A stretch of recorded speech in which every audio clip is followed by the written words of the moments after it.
Assalamu alaikum. Starting from the remaining topic of CNS, we have this epilepsy.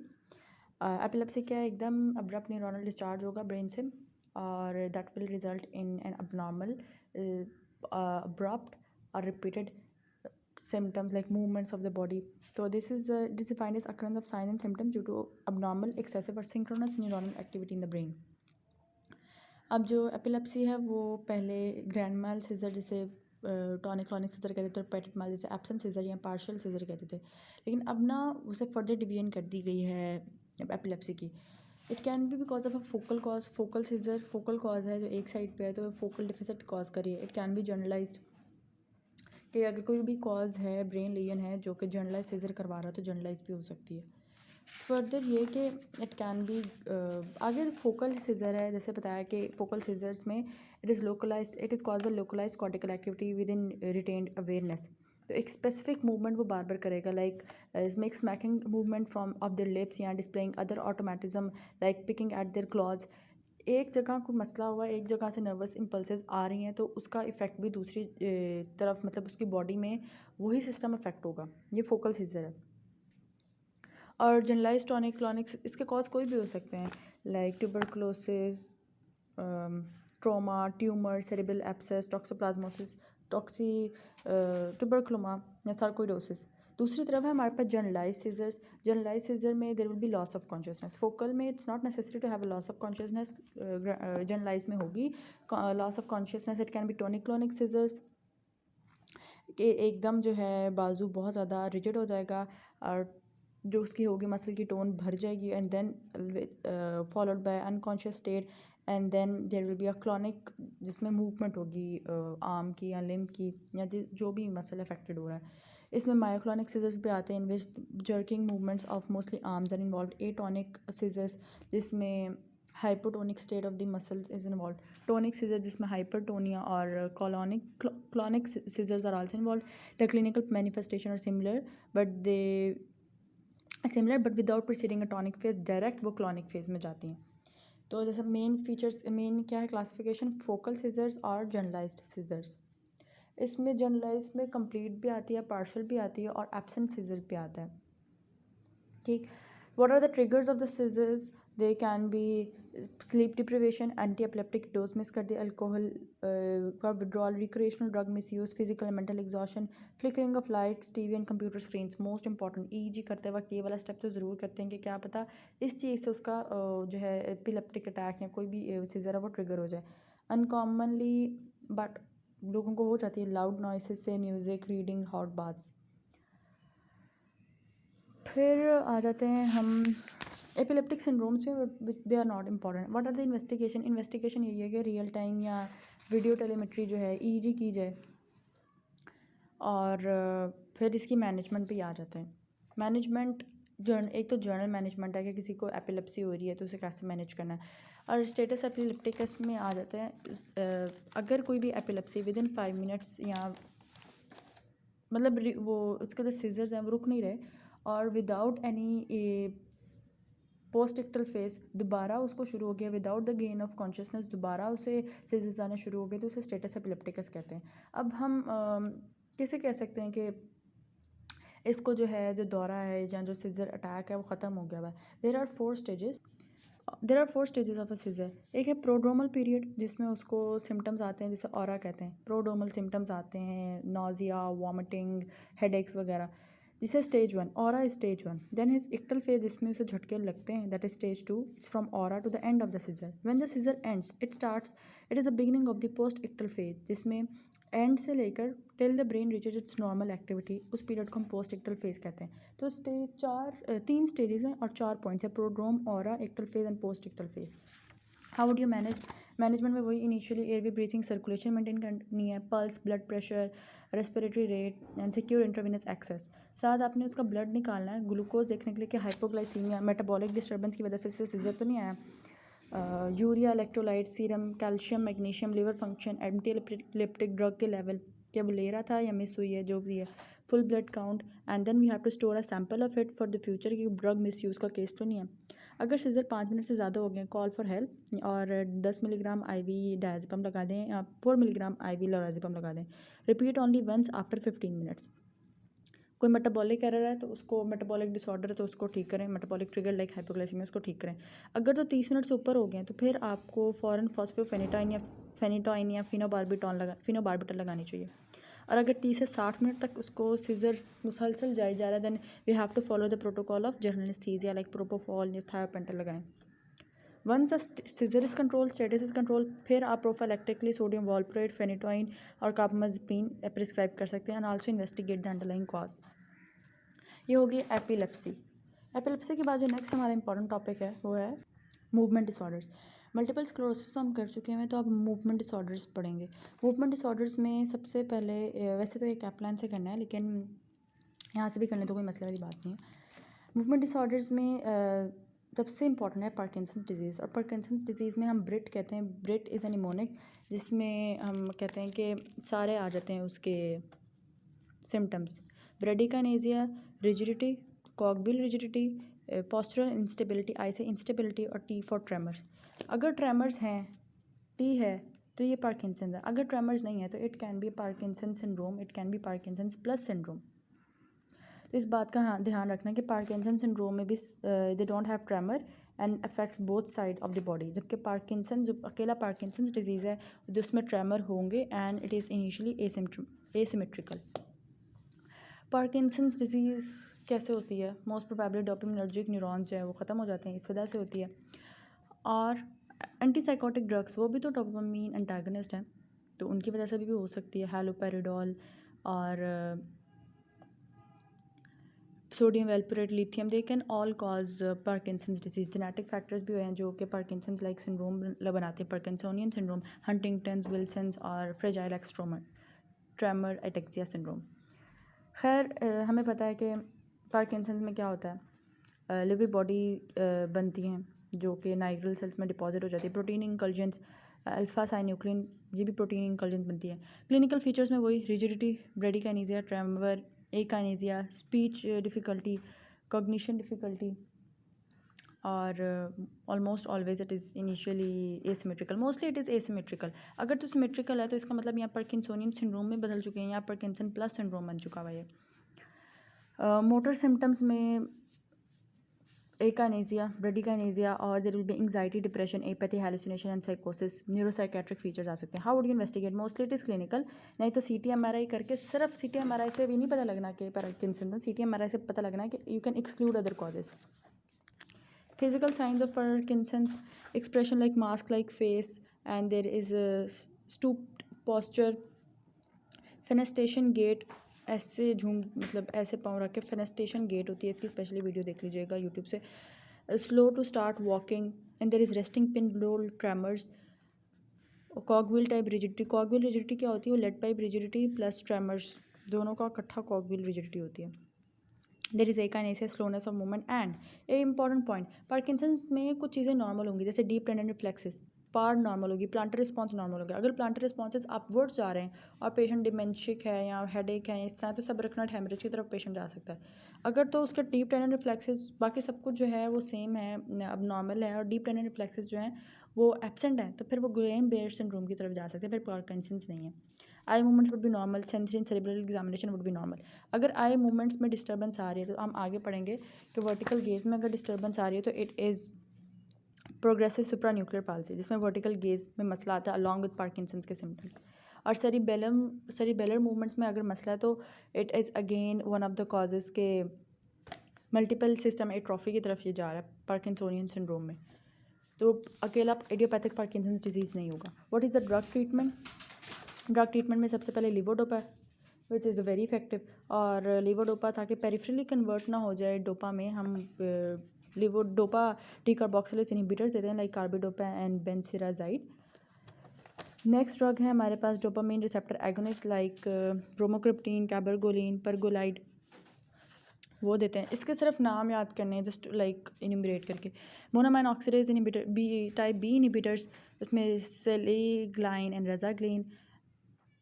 COMT, catechol O methyl transferase inhibitor, tolcapone, entacapone, amantadine. और anticholinergic drugs में trihexyphenidyl और phenadine, they are very helpful in patients with Parkinson, उनकी movement disorder में बहुत help करती हैं। Surgery में दो इंपॉर्टेंट पॉइंट्स हैं, या तो डीप ब्रेन स्टिमुलेशन करें या फिर implantation of fetal mid brain cells in the basal ganglia. तो सर्जिकली यही दो चीज़ें जो ट्रीट कर सकते हैं पार्किंसंस को। बाकी पार्किंसंस लाइक सिंड्रोम है कि अगर किसी पेशेंट को ऑटोनॉमिक फेलियर है, मतलब हाइपोटेंसिव हो जाता है, ऑर्थोस्टेटिक हाइपोटेंशन रहती है अलॉन्ग विद पार्किंसन सिम्टम्स और सेरिबेलर सिम्टम्स हैं, तो वो है मल्टीपल सिस्टम एट्रोफी, जिसका पुराना नाम शेयर ड्रैगर सिंड्रोम भी था। अगर किसी पेशेंट को वर्टिकल आई गियर से मसला आ रहा है, पार्किंसन के सिम्टम्स और आई मूवमेंट से मसला आ रहा है, तो वो प्रोग्रेसिव सुप्रान्यूक्लियर पाल्सी है और ये सिमेट्रिकल पार्किंसोनिज्म में होता है, मतलब सिमेट्रिकल होता है ये पार्किंसंस का सिंड्रोम, सिमेट्रिकली इफेक्ट करता है बॉडी को, बॉडी मूवमेंट्स को। Cortical basal degeneration is less common, the clinical manifestation है वेरिएबल, बट उसमें अगेन पार्किंसोनिज्म होगा, dystonia, myoclonus and alien limb phenomena. Mostly there is prominent ataxia in it, और patient के limb they can't move properly and there is specially apraxia. और next हमारे पास parkinsonian syndrome में Wilson's disease, it's most common in children, जिनमें jaundice से भी साथ प्रेजेंट करते हैं और न्यूरोलॉजिकल या साइकेट्रिक सिम्टम्स के साथ। तो कॉपर मेटाबॉलिज्म का डिफेक्ट है Wilson's disease. You will find Kayser Fleischer ring in their near their cornea. Huntington's disease, अच्छा ये अब इंपॉर्टेंट है, ये ऑटोसोमल डोमिनेंट डिसऑर्डर है, मोस्ट कॉमनली इफेक्ट्स अडल्ट और generation to generation it presents with phenomena of anticipation. Spermatogenesis में ये और यंगर, मतलब एक जनरेशन में अगर 40s में हुआ तो नेक्स्ट जनरेशन में 30s में होगी, उससे नेक्स्ट जनरेशन में 20s में होगी। It presents with anticipation. इसमें मेजर है कोरिया के features, abnormal movements Korea, fingers के, लिम्स के, और डिमेंशिया के फीचर्स हैं। And the onset at 18 is rare, but patients they may present with Parkinsonism rather than chorea. And there is always a family history along with the, although this may be concealed, but there is always a family history of Huntington's. अच्छा, Parkinson's में एक चीज़ बहुत ज़्यादा कही जाती है कि अगर पार्किंसंस में के पेशेंट को जल्दी डिमेंशिया हो रहा है, तो या तो ये लुई बॉडी सिंड्रोम है या तो हंटिंगटन्स है। और अगर किसी हंटिंगटन्स वाले पेशेंट को कोरिया नहीं हो रहा, लाइक जैसे यहाँ लिखा हुआ ऑनसेट अंडर 18 इज़ रेयर कि कोरिया हो या हंटिंगटन्स प्रेजेंट करे, बट पेशेंट पार्किंसनिज्म के साथ प्रेजेंट करें और साथ डिमेंशिया के साथ प्रेजेंट करें, तो इट्स मोस्ट कॉमनली हंटिंगटन्स है। How would you investigate? Genetic testing तो कंफर्मेटरी है ना, जेनेटिक्स तो कंफर्म कर देंगे। दूसरा क्लिनिकली भी कर सकते हैं या CT/MRI के थ्रू भी कर सकते हैं। CT/MRI would show atrophy of the chordate nucleus. Symptomatic treatment ये इसका, एंड द कोरिया में रिस्पॉन्ड टू न्यूरोलेप्टिक्स लाइक रेस्पेरिडॉन और सेलपायराइड टू अदर ड्रग्स लाइक टेट्राबेंजीन, और डिप्रेशन, एंग्जाइटी वगैरह को TCS से, एंटी डिप्रेशन से कंट्रोल करते हैं। एटेक्सिया सारे inherited heterogenous group of disorders जो कि इरेगुलर मूवमेंट्स इमोशंस कराते हैं। It can be structural lesion like tumours and abscess and toxins, lithium, 5-fluorouracil, alcohol, heavy metal poisoning, infections, degenerative disease, Creutzfeldt Jakob disease, inflammatory disease, multiple sclerosis, और एक और gluten ataxia. Gluten ataxia is one of the disease या one of the symptoms of coeliac disease ना। Metabolic vitamin B1 E deficiency या हाइपोपैराथायरॉइडिज्म में, vascular stroke में, vascular malformation, superficial siderosis. Inherited ataxia can be inherited as in spinocerebellar ataxia, Friedreich's ataxia और fragile X tremor ataxia syndrome में। वैसे तो सारी हैं, लेकिन ये तीनों इंपॉर्टेंट इसलिए नाम लिए हैं कि ये तीनों ज़्यादा इंपॉर्टेंट है for MCQ's point of view. Spinocerebellar from childhood to middle age present करता है, और वही सारे इसके प्रोग्रेसिव एटेक्सिया है, and it includes other features like retinitis pigmentosa, pyramidal tract, peripheral neuropathy. Friedreich's ataxia में there is nystagmus, there is dysarthria, there is spasticity. अब इसका इतना डिफरेंट है उससे लेके, there is optic atrophy, proprioceptive impairment, diabetes mellitus, और ये भी वैसे चाइल्डहुड एडोलेसेंस में प्रेजेंट करता है, बट इसके प्रेजेंटिंग सिम्टम्स एटेक्सिया ही है, लेकिन इसके प्रेजेंटिंग सिम्टम्स डिफरेंट है। अब fragile X tremor ataxia syndrome, इसमें पार्किंसोनिज्म के फीचर्स होंगे, एटेक्सिया, ट्रेमर, ऑटोनॉमल फेलियर और कॉग्निटिव इम्पेयरमेंट एंड डिमेंशिया। तो डिमेंशिया तो ज़्यादातर वही पॉइंट आउट करेगा कि या तो हंटिंगटन्स हैं या इस तरह का कुछ और डिजीज़ है, क्योंकि पार्किंसोनियन सिम्टम्स ही हैं। बट इसकी जीनोटाइपिंग में भी that would be helpful in determining कि X linked fragile X tremor ataxia syndrome है। Next important topic is motor neuron disease, और motor neuron disease can be upper, motor neuron disease can be lower. Upper जो है it involves the corticospinal tract and corticobulbar tracts all above the motor neurons. और जो motor neuron disease है, lower motor neuron disease में it's like below like spinal cord legion और इस तरह peripheral nerves के लीजन्स को लोअर मोटर न्यूरॉन डिजीज़ में कहते हैं. इस मोटर न्यूरॉन डिजीज़ में एक बहुत कॉमन डिजीज़ है, बहुत फेमस डिजीज़ है एमायोट्रोफिक लेटरल स्क्लेरोसिस. और इसमें दोनों कंपोनेंट्स है, अपर मोटर न्यूरॉन डिजीज़ भी है और लोअर मोटर न्यूरॉन डिजीज़ भी है. Upper motor neuron disease would present in spastic paralysis, जबकि lower motor neuron disease present in flaccid paralysis. Both में वीकनेस ही है but it can be spastic, it can be flaccid. ऐसे patterns of involvement of neuron disease: progressive muscular atrophy in amyotrophic lateral sclerosis, lower motor neuron type of disease, and progressive bulbar palsy is kind of upper motor neuron disease. Amyotrophic lateral sclerosis is both, it has upper and lower motor neuron lesions. How would you investigate? इसका सबसे बेहतर criteria exclusion criteria ही है. और चूँकि muscles को involve करती है so there will be mildly rise in serum creatinine kinase. Further DNA testing में become more important as genetic factors become clear. तो फिर जेनेटिक फैक्टर्स के लिए तो will go for DNA testing definitely. How would you management इसकी physiotherapy से है, speech and occupational therapy, dieticians, ventilatory and feeding support, palliative care ही provide की जाती है. And more importantly glutamate inhibitors like राइलोजोल, it is license for amyotrophic lateral sclerosis, तो वो दी जाती है. Next important topic is meningitis, and meningitis is the inflammation of meninges. अगर तो इन्फ्लेमेशन ऑफ meninges के साथ पेटिशियल रैश भी है तो इट इज़ मेनिंजोकोकल रैश. खैर मेनिंजाइटिस पे आते हैं. Meningitis the combination of pyrexia, fever, headache, vomiting, 3 चीज़ें तो होनी है. और साथ मेनिंजिज्म भी कहते हैं कि मेनिंजिज्म भी होता है. देयर इज़ पैरेक्सिया मतलब fever, headache and meningism. Meningism it consist of, meningism एक अलग वो कलेक्शन है सिम्टम्स की. Headache, photophobia, stiffness of neck, and it is accompanied by other signs of meningeal irritation. Other signs कौन से? Kernig sign है जिसमें हिप को हम 90 डिग्रीज पर फ्लेक्स करते हैं और नी को फिर एक्सटेंड करते हैं. नी को जब एक्सटेंड करने की कोशिश करेंगे तो एक्सटेंड नहीं होगा, there will be pain in the hamstring muscles. दूसरा साइन है Brudzinski sign, that is passive. Neck को अगर फ्लेक्स करें तो it causes flexion of the hip and the knees. तो ये भी मेनिंजिज्म में आते हैं. It also hints towards meningitis. But meningism ज़रूरी नहीं है सिर्फ मेनिंजाइटिस को ही हिंट करे, ये सबरेक्नॉइड हेमरेज को भी हिंट कर सकता है. उसमें भी थंडर क्लैप जैसे हेडेक है और नेक स्टिफनेस वगैरह होती है, तो मेनिंजिज्म के साइन और सिम्टम्स सबरेक्नॉइड हेमरेज में भी आ सकते हैं. Now the meningitis, it can be viral, it can be bacterial, it can be fungal, protozoal जैसे सिस्टिक सरकाया. फंगाई में क्रिप्टोकोकस न्यूफॉर्मिस, हिस्टोप्लाज्मोसिस. और हिस्टोप्लाज्मा के खास है, जैसे बैक्टीरियल में कहते हैं ना कि ग्लूकोज सारा कम कर देता है. फंगाई में ग्लूकोज कम नहीं होता, सिवाय हिस्टोप्लाज्मा ये ग्लूकोज कम करता है. How would you investigate? सबसे इंपॉर्टेंट इन्वेस्टिगेशन फीचर CSF है. और CSF would help us to know, it helps us basically कि ये वायरल मेनिंजाइटिस है या बैक्टीरियल मेनिंजाइटिस है. इसका ना एक टेबल है.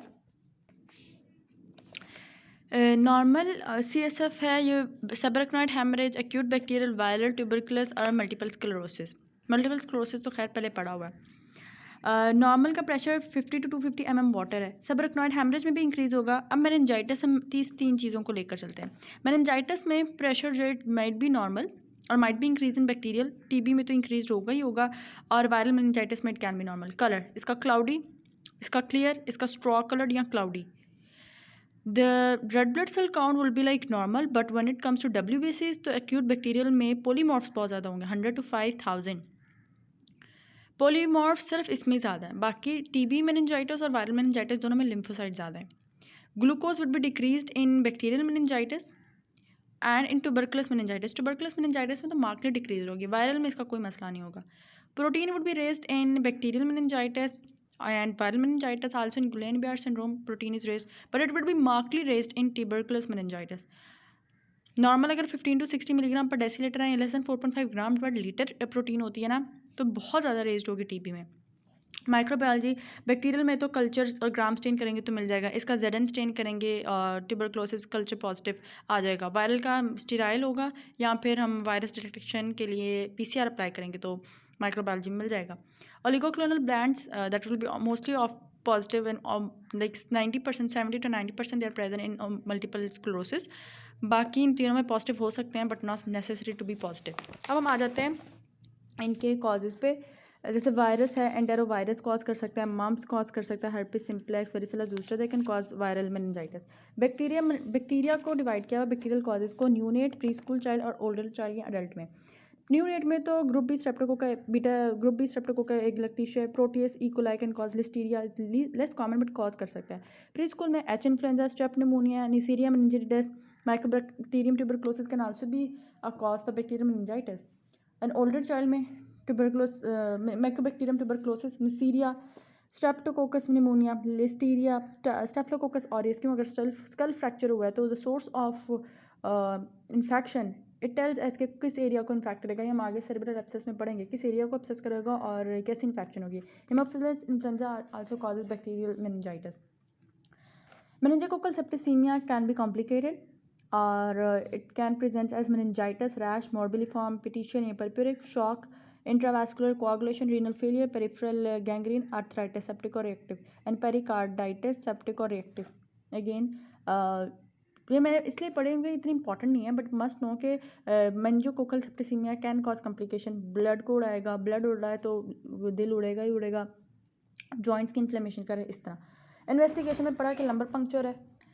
लंबर पंक्चर का हम लोगों ने सारा उसमें टेबल से देख लिया. And how would you management अब ज़्यादा इंपॉर्टेंट है. एक तो ये कि पेशेंट आता है और उसे जो है मेनिंजाइटिस के सिम्टम्स हैं तो resuscitate and stabilise the patient और इनिशियल टेस्ट उसके भेज दें. Then will give empirical antibiotic therapy. और antibiotic therapy mostly ampicillin plus ceftriaxone या एम्पिसिलिन प्लस वैंकोमाइसिन दी जाती है. Now check the patient is drowsy और नॉट. अगर पेशेंट ड्राउजी है तो या फोकल साइंस दे रहा है तो गो फॉर सीटी. और अगर पेशेंट ड्राउजी नहीं है तो directly go for lumbar puncture. देख रहे हैं कोई ऐसे साइंस तो नहीं है जो कॉन्ट्राइंडिकेशंस हैं लंबर पंक्चर के लिए, लाइक रेज्ड इंट्राक्रीनल प्रेशर, पेपिलोडीमा हो या कोई ट्यूमर हो, स्पेस ऑक्यूपाइंग लेजन हो, तो that is a contraindication for lumbar puncture. ये ट्रीटमेंट है मोस्टली मैंने बताया ampicillin plus ceftriaxone, ampicillin plus vancomycin ही दी जाती है. नहीं तो ऑर्गेनिज्म स्पेसिफिक भी रिजीम्स लिखी हुई हैं यहाँ पे. ट्यूबरकुलस मेनिंजाइटिस है. ट्यूबरकुलस मेनिंजाइटिस का हमने सारा पढ़ा है सिवाय एक चीज़ के जो बहुत इंपॉर्टेंट है कि ट्यूबरकुलस मेनिंजाइटिस ऐसे ब्रेन के इर्द गिर्द ना ग्रीनिश जेलेटिनस एक्सुडेट बना देती है specially around the base. And numerous scattered tubercles are found on the meninges. और जब इसका CSF निकाल के रखें ना थोड़ी देर के लिए तो ऐसे स्पाइडर वेब्स बन जाएंगे और इसमें बहुत ज़्यादा हाई प्रोटीन होती है एज आई टोल्ड यू. इसका ट्रीटमेंट क्या है? टीबी मेनिंजाइटिस की ट्रीटमेंट वही है जो टीबी की ट्रीटमेंट है. रिफैम्पिसिन, आइसोनियाजिड, इथाम्ब्यूटॉल और पाइरिजनामाइड देनी है. फिर other form of meningitis fungus भी कॉज करता है, क्रिप्टोकोकस या हिस्टोप्लाज्मोसिस. फिर स्पायरोकीटल इन्फेक्शन हो सकती है, leptospirosis, Lyme disease, syphilis can cause meningitis. फिर इंसेफ्लाइटिस है जो ब्रेन के पेरेन्काइमा की इन्फेक्शन है. मोस्ट कॉमनली वायरल ही होती है. वायरल में कौन कौन सा आता है? हर्पिस सिम्प्लेक्स आता है जो ऑल्फैक्टरी नर्व से ऊपर ब्रेन के पास चला जाता है. यहाँ पे varicella zoster, arthropod borne viruses, they cause the spread of Japanese encephalitis. West Nile encephalitis जो कि फ्लाई वायरस से फैलता है. And HIV also causes parenchymal encephalitis. Herpes simplex most commonly affect करता है टेम्पोरल लोब को और ventricles they are affected by cytomegalovirus. It cause ventriculitis. Clinical features again focal neurological sign आएंगे. जिस एरिया को ब्रेन में इफेक्ट करेंगे वहीं से साइंस आएंगे. Investigation CT scan they may show low density lesions and the temporal lobe but MRI more sensitive होती है तो MRI के लिए जाएँ. CSF it will contain a lot of lymphocytes. Viral encephalitis में it will have a lot of lymphocytes और protein content may be elevated but glucose it will be normal. Glucose normal रहेगा viral में, protein ज़्यादा हो कम हो, लेकिन bacterial में glucose change होता है, वायरल में नॉर्मल रहेगा. PCR for viral DNA. How do you manage? अब इसकी सिम्टोमेटिक मैनेजमेंट है because it's mostly self limiting. Herpes simplex के लिए आप इंसेफ्लाइटिस के लिए आप एसाइक्लोविर दे सकते हैं.